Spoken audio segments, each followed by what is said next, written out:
بسم اللہ الرحمن الرحیم الحمد للہ وکفا وسلام علی عبادہ الذین اصطفیٰ خصوصاً علی سید الرسل وخاتم الانبیاء وعلی آلہ المجتبیٰ اما بعد فاعوذ باللہ من الشیطان الرجیم بسم اللہ الرحمن الرحیم الذین آتیناہم الکتاب یتلونہ حق تلاوتہ سبحان ربک رب العزت عما یصفون وسلام علی المرسلین والحمد للہ رب العالمین اللہم صلی علی سیدنا محمد وعلی آل سیدنا محمد وبارک وسلم۔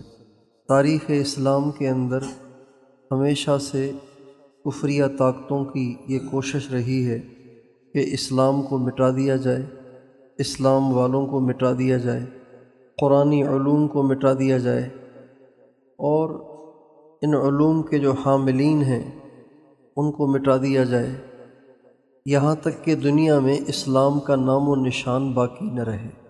لیکن اللہ تعالیٰ نے اسلام کو اور قرآن کو، علوم دینیہ کو محفوظ کرنا اپنے ذمے لیا ہے، اس لیے اب تک کی ان کی تمام اسکیمیں اللہ تعالیٰ فیل کرتے رہے۔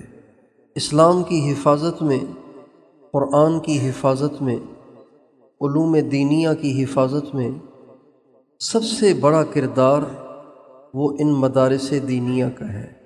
سب سے بڑا کردار علوم دینیہ کی حفاظت میں، قرآن پاک کی حفاظت میں وہ مدارس کا ہے۔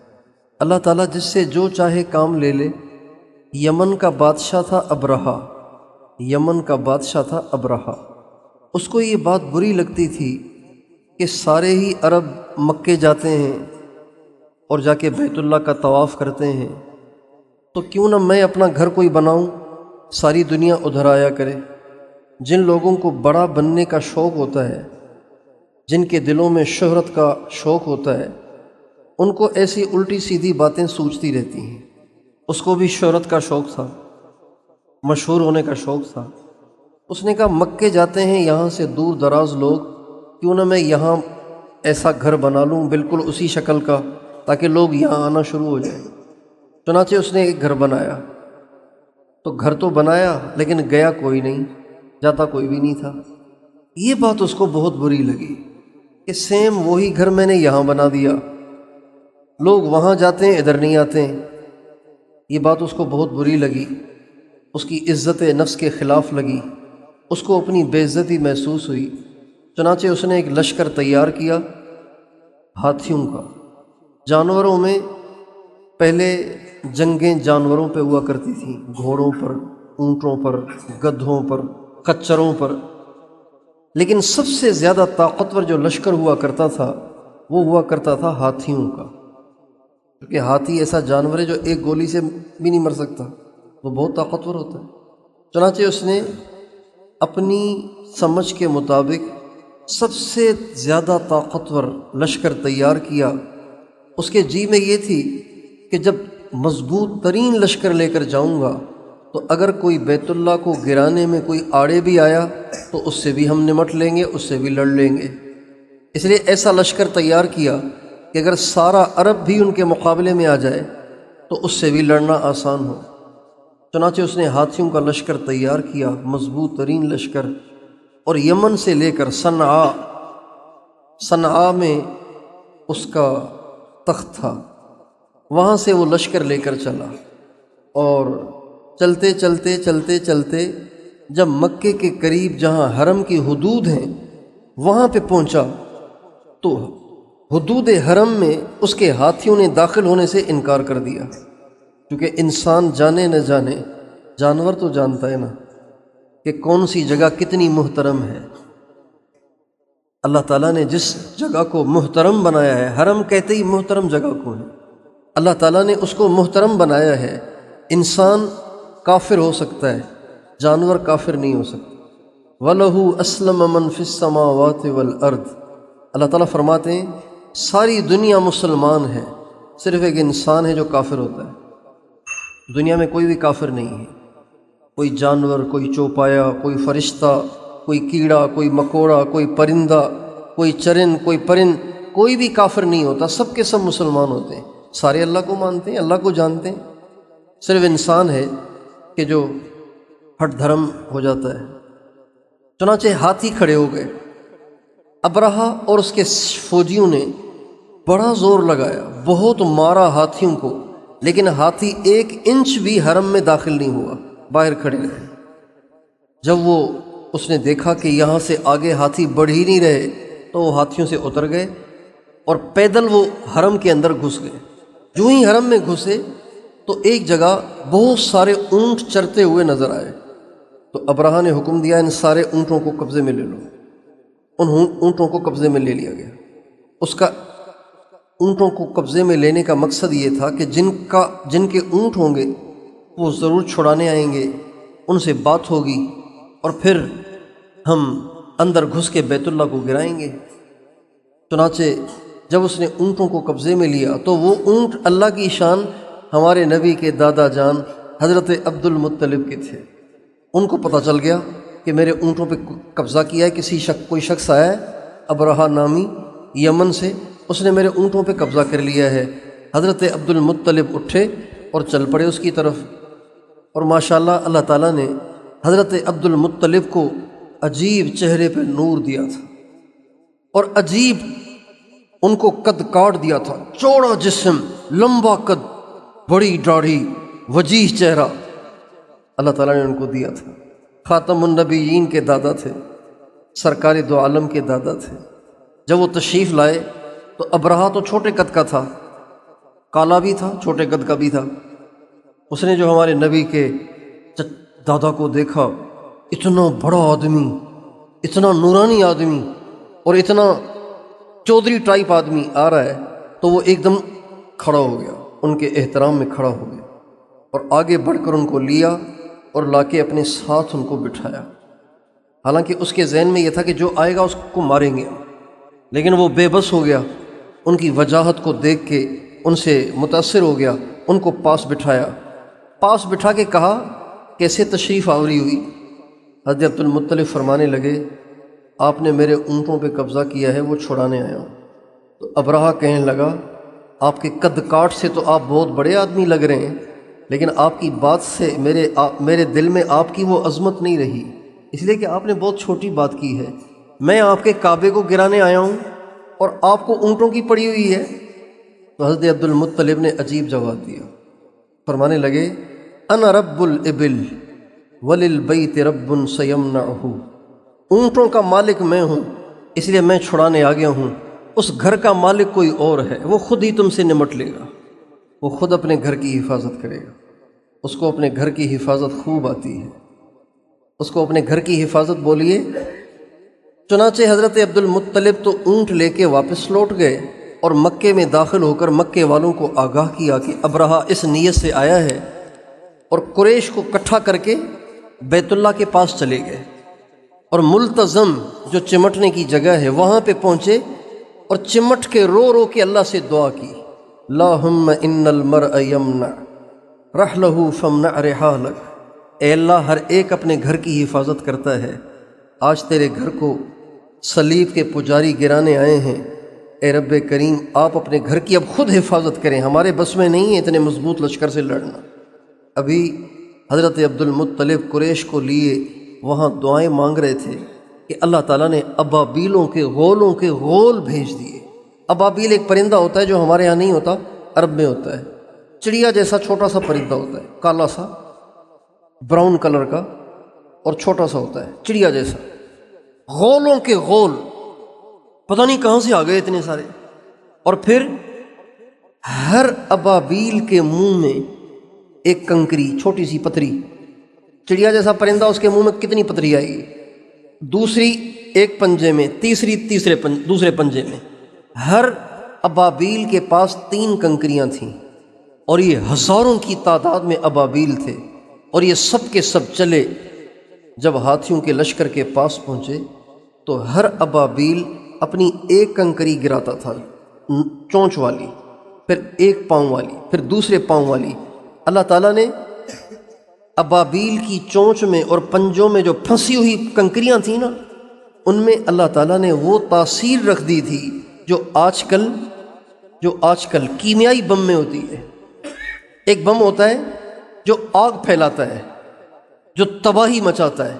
ایک بم وہ ہوتا ہے جس کا دھماکہ نہیں ہوتا، اس کی آگ بھی نہیں بنتی، لیکن اس میں ایسا تیزاب جیسا ایسا اثر ہوتا ہے کہ جہاں وہ گرے وہاں کی ساری چیزوں کو وہ گلا دیتا ہے، پگھلا دیتا ہے، جیسے گھی پگھل جاتا ہے۔ اللہ تعالیٰ نے ابابیلوں کی چونچ میں اور ان کے پنجوں میں پھنسی ہوئی کنکریوں میں اللہ تعالیٰ نے وہ اثر ڈالا، چنانچہ کیمیکل بم ایسا اثر ڈالا کہ جس ہاتھی پہ وہ کنکری پڑتی تھی وہ ہاتھی پگھل جاتا تھا، جس سپاہی پہ پڑتی تھی وہ پگھل جاتا تھا، یہاں تک کہ سارے ہاتھی بھی پگھل گئے، سارے سپاہی بھی پگھل گئے، خود ابرہا بھی پگھل گیا۔ اور اللہ تعالیٰ نے قرآن پاک میں یہ واقعہ ہمیں اجمالی یوں سنایا، الم تر کیف فعل ربک الم تر کیف ربک باصحاب الفیل، تم نے دیکھا نہیں تیرے رب نے کیا حشر کیا ہاتھی والوں کا؟ الم یجعل کیدہم فی تضلیل وارسل علیہم طیرا ابابیل، تم نے دیکھا نہیں اللہ نے ان کی اسکیم کو کیسے فیل کر دیا، ان کے منصوبے کیسے فیل کر دیے، ان کی سازشوں کو کیسے فیل کر دیا، اور ان پہ بھیجے اپنے پرندے جن کا نام ابابیل تھا، ترمیہم بحجارۃ من سجیل فجعلہم کعصف مأکول، انہوں نے ان کو کنکریوں سے ایسا مارا کہ ان کو کھائے ہوئے بھوسے کی طرح سے بنا دیا۔ اور اللہ تعالیٰ نے بیت اللہ کی حفاظت، جیسے اللہ بیت اللہ کا محافظ ہے ایسے ہی اللہ مدارس کا بھی محافظ ہے، جیسے اللہ بیت اللہ کا محافظ ہے ایسے ہی اللہ قرآن کا بھی محافظ ہے، جیسے اللہ بیت اللہ کا محافظ ہے ایسے ہی اللہ اپنے نبی کی احادیث اور آپ کی سنت اور آپ کے ارشادات کا بھی محافظ ہے۔ لیکن ذریعہ کون ہے؟ بیت اللہ کی حفاظت کا کام اللہ نے لیا ابابیلوں سے، اور قرآن کی حفاظت کا کام اللہ تعالیٰ لے رہا ہے ان چھوٹے چھوٹے ابابیلوں سے، یعنی چھوٹے چھوٹے بچوں سے۔ یہ سارا دن قرآن پڑھتے ہیں، اس کو اپنے سینے میں لیتے ہیں، ان کی برکت سے قرآن محفوظ ہے۔ ساری دنیا میں چھپے ہوئے قرآن اگر جلا دیے جائیں، شہید کر دیے جائیں، ہم سے چھین لیے جائیں، دنیا سے ہٹا دیے جائیں، قرآن پھر بھی ختم نہیں ہوگا، اس لیے کہ ہمارے بچوں کے سینوں میں قرآن محفوظ ہے، اور یہ قرآن قیامت تک رہے گا، کہو انشاءاللہ۔ یہ اللہ ان مدارس سے کام لے رہا ہے، یہ اللہ ان علماء سے کام لے رہا ہے، یہ اللہ ان حفاظ سے کام لے رہا ہے، یہ اللہ ان قاریوں سے کام لے رہا ہے، یہ اللہ ان چھوٹے چھوٹے معصوم بچوں سے کام لے رہا ہے۔ ان کے غبار آلو چہروں پہ نہ جانا، ان کے پھٹے پرانے کپڑوں پہ نہ جانا، ان کی رہائش گاہوں کی طرف نہ جانا کہ یہ مدرسے میں چٹائی پہ بیٹھتے ہیں اور سارا دن کھیلتے رہتے ہیں اور ان کے چہرے بھی میلے اور ان کے کپڑے بھی پھٹے پرانے، اس پہ نہ جانا۔ ان کے ساتھ اللہ کی مدد ہے۔ کس کی مدد ہے ان کے ساتھ؟ بتائیے، ان کے ساتھ کن کی مدد ہے؟ کن کی مدد ہے؟ حضرت پیران پیر غوث الثقلین شیخ عبد القادر جیلانی رحمۃ اللہ علیہ، کتنے بڑے بزرگ ہیں، ولیوں کے بادشاہ ہیں، ولیوں کے سردار ہیں۔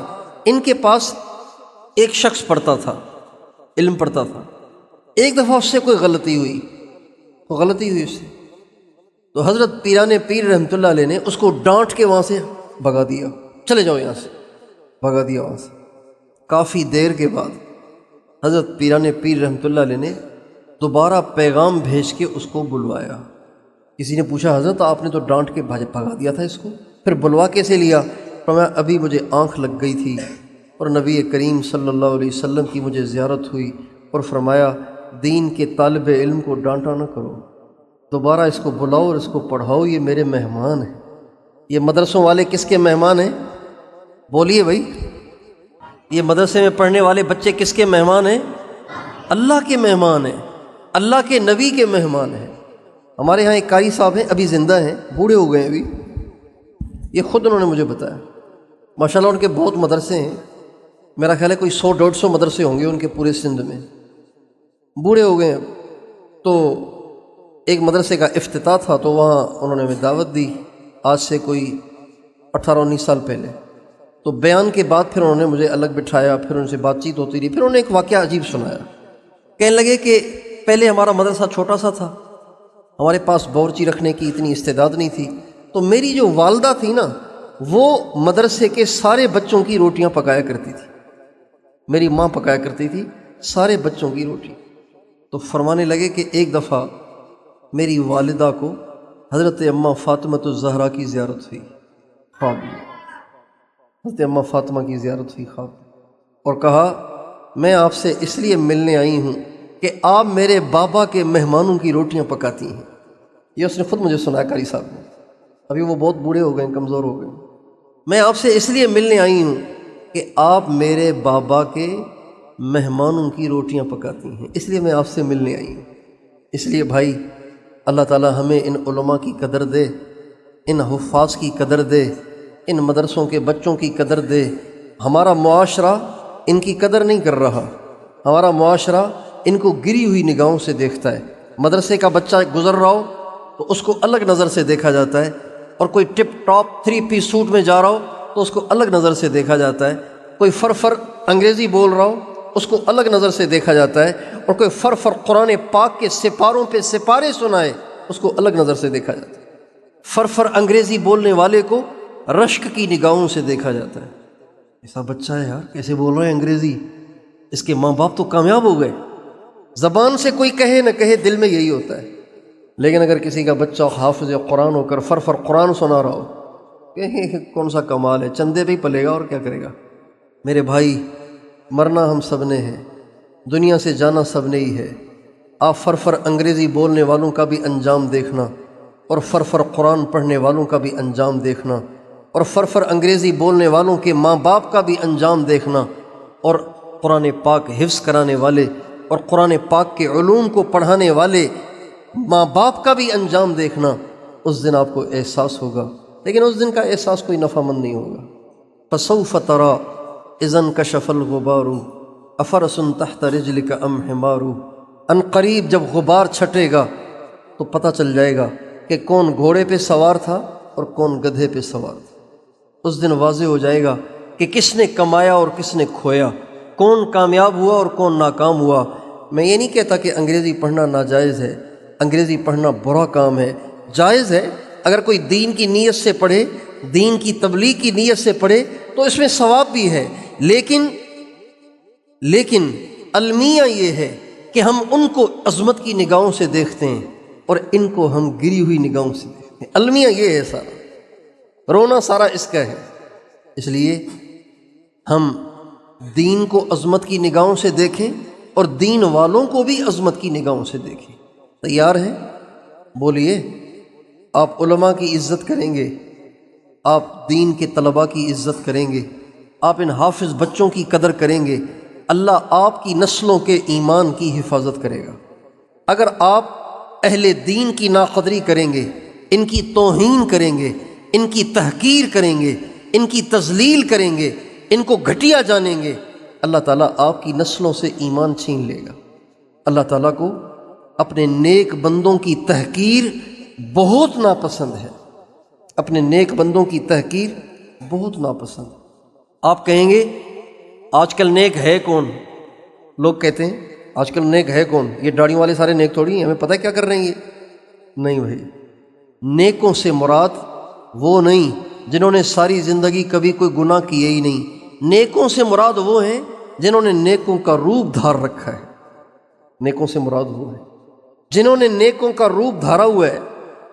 آپ ان کو نیک ہی سمجھیں، ان کے اندر کو نہ جھانکیں، ان کے پردے نہ اٹھائیں، ان کے اندر کی باتوں پہ آپ گرفت مت کریں، ورنہ اللہ آپ کی بھی اندر کی باتوں کی گرفت کرنا شروع کر دے گا۔ جو اوروں کے باطن پہ ہاتھ ڈالتا ہے، اللہ اس کے باطن پہ ہاتھ ڈالتا ہے۔ جو اوروں کے پردے چاک کرتا ہے، اللہ اس کے پردے چاک کرتا ہے۔ ایک واقعہ چھوٹا سا سن لیجئے۔ نبی کریم صلی اللہ علیہ وسلم حج کے لیے تشریف لے گئے اپنے انتقال سے 3 مہینے پہلے۔ تو جب حج سے واپسی ہو رہی تھی تو مجمع اکٹھا ہو رہا تھا، سارے لوگ اکٹھے ہو رہے تھے، پھر اکٹھے انہوں نے نکلنا تھا، تو سارے لوگ تو جمع ہو گئے، لیکن نبی کریم صلی اللہ علیہ وسلم پھر بھی کوچ کرنے کا حکم نہیں فرما رہے تھے۔ اب لوگ انتظار کر رہے ہیں کہ پتہ نہیں کس کا انتظار ہے، سارا مجمع، ہزاروں کا مجمع انتظار کر رہا ہے، پتہ نہیں کس کا انتظار ہے۔ کافی دیر کھڑے رہے، تھوڑی دیر کے بعد حضرت اسامہ تشریف لائے۔ حضرت اسامہ حضرت زید کے بیٹے، حضرت زید وہ صحابی ہیں جنہیں نبی کریم صلی اللہ علیہ وسلم نے اپنا بیٹا بنایا تھا، لے پالک بنایا تھا، متبنہ تھے، ان کو بیٹا بنا لیا تھا آپ علیہ السلام نے۔ یہ ان کے بیٹے تھے، یعنی گویا حضور کے پوتے ہوئے، منہ بولے پوتے۔ تو اللہ کے نبی کو حضرت اسامہ سے بہت محبت تھی، بہت محبت تھی۔ حضرت اسامہ کہیں کسی کام سے گئے ہوئے تھے۔ اچھا، حضرت اسامہ جو تھے وہ چہرے میں ذرا سادہ سے تھے، ناک بیٹھی ہوئی تھی اور رنگ بھی سانولا سا تھا۔ تو کافی دیر کے بعد حضرت اسامہ آئے، تو وہ جو لوگ کافی دیر سے انتظار کر رہے تھے ان میں سے کچھ لوگ ایسے تھے جنہوں نے کہا، ارے اس کالے کے لیے ہمیں ٹھہرایا ہوا تھا، اس کا انتظار کر رہے تھے ہم، یہ کالا۔ یہ کچھ لوگوں نے کہا۔ مورخین لکھتے ہیں کہ جن نے حضرت اسامہ کو اس وقت گری ہوئی نگاہوں سے دیکھا، یہ کالا سا، اس کا انتظار کر رہے تھے ہم اتنی دیر سے، اللہ کے نبی کے انتقال کے بعد یہ سب کے سب مرتد ہو گئے، اسلام سے ہی فارغ ہو گئے۔ پھر لکھتے ہیں کہ یہی حشر ہوتا ہے ان لوگوں کا جو اہل اللہ کی تحقیر کرتے ہیں، دینداروں کی تذلیل کرتے ہیں، دینداروں کو برا جانتے ہیں، ان کو گھٹیا جانتے ہیں۔ اس لیے میں اور آپ اس مجلس سے اتنی نیت کر کے ضرور اٹھیں کہ آج کے بعد ہم کبھی بھی دین والوں کی تحقیر اور تذلیل نہیں کریں گے، کبھی بھی ان کو گری ہوئی نگاہوں سے نہیں دیکھیں گے، کبھی بھی ان کو گھٹیا نہیں سمجھیں گے، بلکہ ان کی عزت کریں گے، احترام کریں گے۔ تیار ہیں؟ بچے انشاءاللہ کہہ رہے ہیں جو بڑے بیٹھے ہیں وہ بولیں نا بھائی، انہوں نے اپنی عزت تھوڑی کرنی ہے، عزت تو آپ نے کرنی ہے ان کی۔ تیار ہیں انشاءاللہ؟ اللہ تعالی ہم سب کو دین کی اور دین والوں کی قدر کرنے کی توفیق عطا فرمائے۔ وآخر دعوانا ان الحمد للہ رب العالمین۔